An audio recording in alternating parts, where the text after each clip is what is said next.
Thank you very much. Now I need to get this. Is this working already? Okay.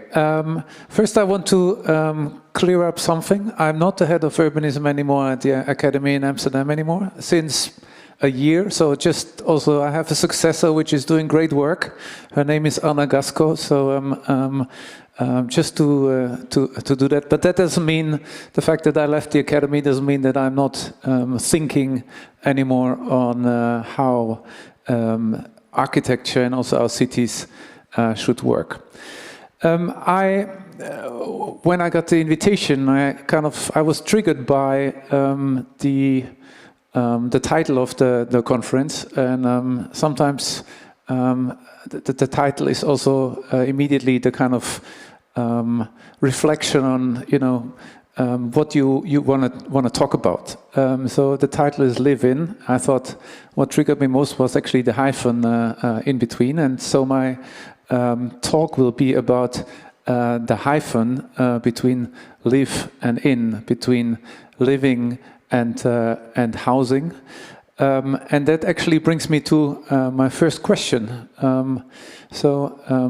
When you ask somebody, where do you live? What do you say? You might say, okay, I live in Riga. Fine, I buy that. When then you go further and they say, yeah, I might live in that and that district. And when you ask further, then ultimately somebody might give you the address, the floor, the number of an apartment. But what this comes down to is whenever we talk about where do you live, we're actually talking about where do you house, where is your home? When we talk about living, that's a lot more things, We should also be talking about where do you work, where do you learn, where do you shop, where do you practice your hobby, where do you entertain yourself, etc. So it's a much more complex thing when we talk about living than just the home that we learned this morning is the castle, but there is also life outside castles.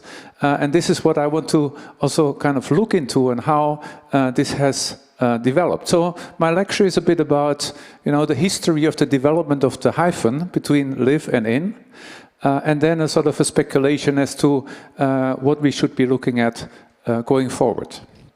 Now, when we look at the history, actually that hyphen did not exist to the same extent it does now. In the Middle Ages, living and working and living and a lot of other activities were closely intertwined. So you were basically sleeping, eating, meeting people in the same house as where your work was and where the family was. There was, of course, not a lot of travel. Entertainment as such did not exist yet. The only places that were basically outsourced was a degree of public administration, a degree of markets, centralized markets, and everything religious. So that hyphen did not really exist to the same extent it does now. And this has led to cities that look a bit like this. This is an example of Madrid, but sort of a full integration of all land uses basically within an urban fabric. So working, where you sleep, where you meet people, etc., is all integrated into ultimately the same block, the same district, or the same city quarter. Now, this has changed. With industrialization, that living was not so integrated anymore. In a way, the hyphen emerged as something that, in a way, was in between what then became two different things, which was, which was ultimately, where you sleep, where your family is, where you kind of what you would call home, and then the workplace. And the in-between, the street, the connective tissue becomes the hyphen. Now, what is particularly interesting in this, I think, is that the first thing that, in a way, got industrialized and got optimized was the industrial production. Fordism we're talking about, and how the kind of conveyor belt was invented. But that had quite a significant impact on the other two. we also started thinking, and modernism, of course, is that train of thought that was very much promoting that as well, thinking in terms of numbers, in terms of efficiency, in terms of commodification of a lot of things, ultimately integrating Fordist models into the production of the home. And that included the kitchen. The Frankfurt kitchen is quite a famous example that was at the time optimized according to Fordist principles, so that you don't have to walk big distances, that everything is right at your hand. As a principle that, especially in the 1910s and 20s, in the modernist discussion, had a big impact. There was even an exhibition called Die Wohnung für das Existenzminimum. So how can you live? What's the minimum you need to have kind of a dignified life? Which, of course, knowing the history before and living conditions you had in the early years of industrialization, was clearly an improvement to unhealthy living conditions. But at the same time, it also introduced a thinking around the home that was not so much about the home, but how can you put up a certain number of people in the most efficient way. This led, and still has to this very day, has a huge impact on everything. Neufert was also one of the modernists that kind of systematized that, and this is very much how we still design our buildings to this very day. You want to know how big a bathroom is? Go to the Neufert or metric handbook or whatever the equivalent is in other languages, kind of, and look it up how many square meters you need, which again is a sort of a kind of a standardization that is there, and it still is there, and it actually has so in a way, I don't want to say corrupted, but so influenced architecture that our entire thinking is along these metric systems. Now they also have a good thing, of course. If you standardize things, they become more exchangeable. And the fact that, for example, power plugs are standardized, I think is a good thing, because whenever you get to another country, you realize, actually, the fact that they all fit is great. Now imagine, every city, every village, every house would have a different standard. That would not work. So there is benefits to it, but it also, of course, comes at a cost of individuality, a cost of allowing for different concepts to coexist in an easier way than they do now, because now they always have to basically exist, succeed, defend themselves against what's then called the market forces, or the mainstream of the standardized things that are out there. The same goes for, not just housing. I mean, also the hyphen, the in-between got standardized. This is one of the first manuals that kind of describe how you make a good road from 1853. And it also found its way into the design of particularly modernist architects and urbanists. Here, this is Hilbersheimer's Hochhausstadt, which clearly kind of comes up with a different idea of how a street kind of looks like. There is basically the canal for the cars, and then the people are on a different level on bridges, so not to interfere each other, kind of disintegrating, optimizing for a particular use, standardizing things so that they can work in a more efficient way. It's not just cars. Same goes for basically all infrastructural systems. We have, in a way, the infrastructure became the hyphen. So we were only thinking about, how can we get cars through the cities in the most efficient ways? How can we move people with in this case, this is London underground trains through the city in the most efficient way? How can we kind of get water into the city and sewage out, etc., etc. So the entire hyphen became, in a way, just a maze of infrastructure. And if you take this all together, then this is what you get. And I mean, in this part of the world, and Riga is also a good example of this. This has been really kind of brought to an extreme where you basically apply this kind of thinking into the development of entire cities, of city districts, of micro-districts that actually operate with that particular ideology. And of course we know that here and there it didn't work out, you know, and that's where I think a lot of the micro-districts become interesting, because the system is kind of in a way can be corrupted. But still, this is a sort of a very, very dominant feature. And of course, here it looks the most in a way, rationalized, but in the way all the architecture, even if it doesn't look like that, to a smaller or larger degree, is following a similar principle.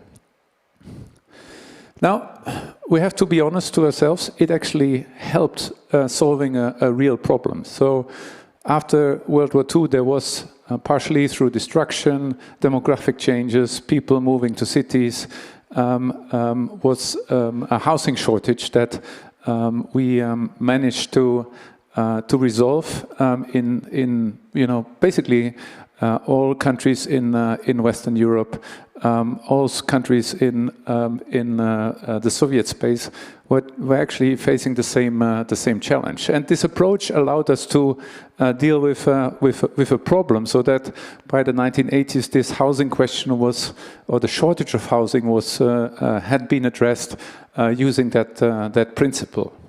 But we also saw that it came with problems. These are the Robert Taylor homes in Chicago, and this is just one example you could use. There's many others, basically all around the Western world, where the housing production and this efficient approach led to serious problems. We saw Prut Ego this morning, which is also another example, where in the end, blame has been put on the architecture and blame has been put on the system, but we also see that it, to a large extent, was a problem of underfunding, of bad management, of ignoring, cultural dynamics that and ethnic dynamics that can unfold. Another example is this is in Amsterdam. It's called Bijlmermeer, which was built in the 70s and has been a real social hotspot where massive changes have taken place, partially taking down some of these flats, replacing them with something else, hoping that this solves the situation. But what one saw is actually that the bigger problem was actually the ethnic makeup, the problems that came with a concentration of certain ethnic groups in a particular area, etc. So it's largely a management problem, and also simply the fact that over seeing cities purely as solving the housing problem did not address all the other things that also make up these cities. Now, you could also say that even the most hardcore urbanists that proposed the most hardcore cities, here and there had, especially in their later career, sense that something is missing. So that hyphen that had been completely rationalized, completely, in a way, kind of given to infrastructure, I have the feeling kind of created a degree of discomfort, or the feeling that you want to have something that is striking a different chord. And this is, for example, in Le Corbusier's sketch for the Unité. You see like these bits and pieces that are there. That you have a roof garden with a kindergarten, with a lecture hall, with basically community spaces. That you have an interior street. That you basically kind of integrate the things that used to exist before back into the building, because your concepts don't allow for this at the urban scale anymore. I think is a telling kind of twist of fate, if you want. And later on, this became also part of a mainstream discussion in the 70s. In the Netherlands, particularly, that has been there was a big discussion around that. What the Dutch call woonerf, which is basically a kind of a shared surface streets, was invented there in the 70s. Basically, for the first time, kind of questioning this surrender of the hyphen, the in-between, to the car, in this case, mostly. The discussion around different forms of mobility, cycling came up, but also the discussion around, what does architecture have to do, residential architecture have to do, next to just providing, an efficient space to put up people in a more or less collective way.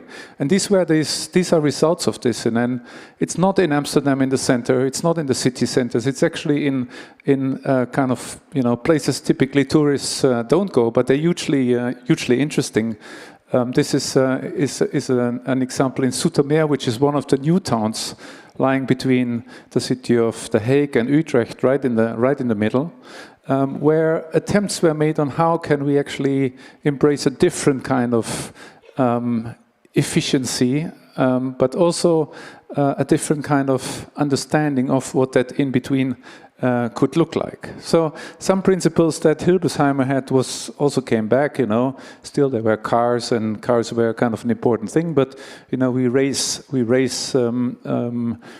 the pedestrian level to a sort of +1. But what was not in Hilbersheimer's ideas, where this was also, again, human connectivity was also only about kind of efficiency going from A to B. These spaces were sort of introduced into these projects. And if you go there nowadays, they actually work. And this is where the kids are playing, where the elderly are meeting. So even after 50 years, and there are social problems here, let's not render it better than it is, but there is a sort of a basic functioning of these spaces.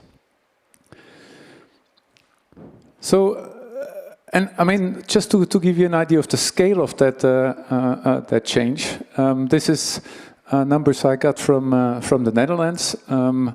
This, by the way, is one of the central streets in Amsterdam. But between 1970 and 2000, so in 30 years, and it's an estimation because there's no exact data, 40,000 kilometers of streets have been turned into slow traffic zones. So that means going from 50 kilometers an hour to anything less. So a 30-kilometer zone, which is still a street, but cars are driving slower, is part of that. But there's also a substantial amount of introduction of these shared surface streets in cities. Now, that number compares to 140,000 of the total network. So you see there is a substantial amount that actually has changed. And for the first time, I think the hyphen moved from being just a piece of infrastructure or a series of networks of infrastructures into something else, into a living space, into basically creating something that has the potential to be the extension of your house. The public room, if you want, to your private room that the house is. And since this has started, I think many cities have been quite successful in doing this, and this is just a collection of different. I mean, in any city, any larger city, you see smaller and bigger successes. I mean, everybody talks about Paris. Everybody was quoting or citing this example of removing a motorway and bringing a river back in Seoul, Rotterdam. All the cities actually do it. So we also have to say, we've been actually quite good in recent years in changing what that hyphen actually is towards something that is much less centered on kind of technical requirements, much more introducing the human needs and the human factor into the development of this hyphen. But now we are actually entering another phase. That's the second half of the diagram. We see that the housing shortages in many countries are going up again, and partially they're really drastic, leading to increasing housing costs pretty much all across the board. Now, the shortage of housing is not the only factor, but is one of the big contributing factors to these changes. And what do? We respond by basically kind of building the new types of micro-districts, like optimized housing in various types, built to rent, for private ownership. It doesn't matter in the end, but there is still, again, in the kind of we're singing the song of like, yeah, we have to be efficient, and that's what we are actually creating when it comes to buildings. And I think there is a problem there that we're doing that, because in a way we are kind of repeating a kind of a similar mistake that we made in the past, and we saw what the effects are. It seems to me we have to do something about this. But that's not the only thing. There's more that actually happens. We saw that we can actually become even more efficient with the so-called sharing economies. So, I can basically, I don't have to own it anymore. I can basically get a subscription for something, and then you can be even more efficient in kind of squeezing things out of an apartment because you don't need the space anymore. So that's the next efficiency cycle, which you see this now also happening in a lot of projects. So whereas before the apartments were a bit bigger, now they become smaller and smaller and smaller. And this is a project which is currently under development in Rotterdam, where that idea of sharing then becomes, the narrative of a sort of a new luxury. So in the end, you only have to check in once and you don't have to check out anymore. You live stylishly and effortlessly as if staying in a hotel. So this idea of living kind of transforms into staying in a hotel, But we all know there's a reason why we typically don't live in hotels. Only rich people live in hotels because hotels are unaffordably expensive for kind of daily life.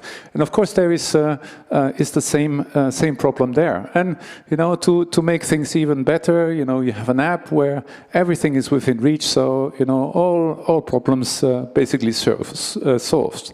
And with that, you get workspaces, a private cinema, yoga studio, coffee bar, private lounge, rooftop pool. On you go. Now I have to confess, I'm not completely free of this, because this is the only project I'm showing that I actually my office did myself. Which is in China, which has a similar kind of sharing thing, but there it was not as a sort of a marketing trick, but it was basically micro apartments for, before we ask who is still living in a student house, basically nobody. And this is actually something that tries to kind of acknowledge that. Here we're talking about migrant workers coming to a city of Shenzhen. Now the migrant workers of today are not the migrant workers of the past anymore. They're all university graduates that have come from good universities in China and now start working in the tech sector. This is a project which has 4,000 units. Each one is 18 square meters. So the kind of ultimate serial project, if you want, but it means there is like 6,000 people living in this city block. And what we did there when we designed it, there were two decisions. One is we said, okay, whether you do 1,000 identical units or 4,000, in the end it doesn't matter anymore. It is a sort of a repetitive living environment.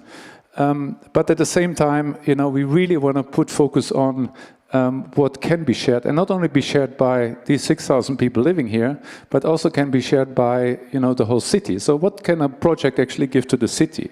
That's why we actually put all the public uses are all in the ground floor, like 3 stories high, and you can see all the things that are being offered. Now the difference to the previous project you saw is this is not exclusive to the renters of this city block. This is an offer to the city, because this is a city in itself, but it makes it even more viable, also economically viable, because you have all these offers. And I particularly like the cat daycare, which we didn't think about, but this is something that just emerged because a lot of people actually are owning cats in these apartments. But the problem I see here is, housing is not really a place to live anymore. It's not your home anymore. It's actually a sort of a lifestyle offer. It's not organized through, I have it and I pay rent, or I buy it and pay a loan. It's actually largely organized through a kind of subscription, So, and then with different platforms and service providers. But the issue here is, you all have to pay for this, So when you offer a cafe for, the whatever 100 tenants in a residential tower, 200 tenants in a residential tower, it means if it's exclusive, it's a very expensive piece of offering. And yes, it's not part of the rent you pay, but then if you look at the service charges that are being charged for these projects, they are sometimes outrageous. And in those cases where they're actually higher than the rent itself that you're paying for something. And I think this is where a real problem lies. So in the end, on paper, it looks kind of affordable, but actually when you look on your bank account, it is not anymore through actually this these subscription models there that are offered exclusively to the tenants of these buildings. And the result is, that housing and particularly its affordability is not increased but decreased. It also has quite a big impact on the public space, because if everything is, within your app or within your building, then the question arises, why do we need public space in the first place? Shouldn't it just be what it used to be, the hyphen? Shouldn't that be just, the transport corridor? I get into my car and drive to wherever.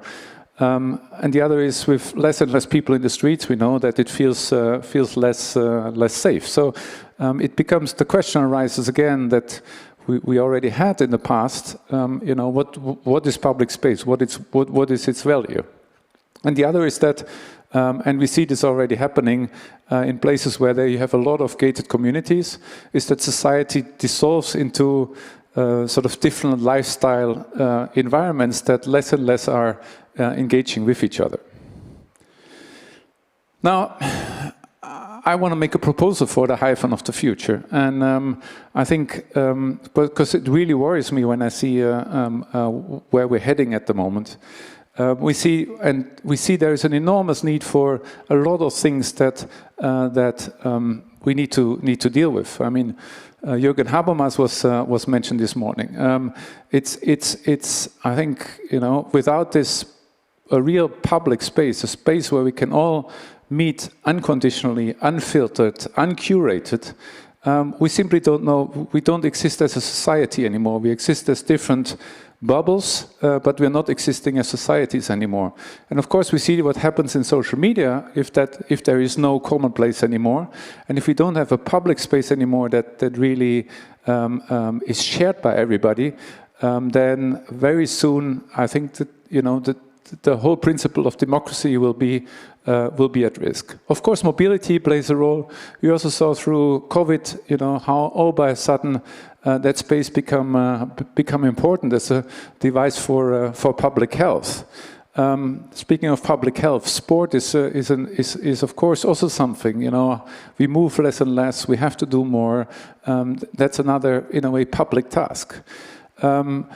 Culture can take place there. Of course, we have the whole climate change action agenda that we need to deal with, and where we see that when we only look at buildings, we're struggling with this. And this is in China is becoming more and more an interesting thing, is really publicly accessible technology in that sphere. And if we look at all of those are all things that we cannot organize on individual buildings. For me, this is the agenda for the hyphen of the future. And I think ultimately, to me, it comes down to, if we really think about this hyphen going forward, that we should actually abandon the idea of the street, of the square, of the park, and actually embrace it as urban commons, something that we all share, something that we all do together, and something that we also all maintain together. So far this has been, of course we have outsourced this to city administrations have to do this, but I think, and that's the idea of the common, that I cannot only use it myself, but also have to, I'm also kind of part of the development, a part of the maintenance, and part of the, you know, the group that kind of keeps its relevance up and keeps also transforming it as we go. And this is, I think, the discussion we should have going forward when we talk about the hyphen, which I'm an urbanist, largely kind of translates into what is public space or the public realm. But I think it should also be something architects should be thinking of when it comes to the development of living, of the home in the future. And this is where I stop. Thank you very much.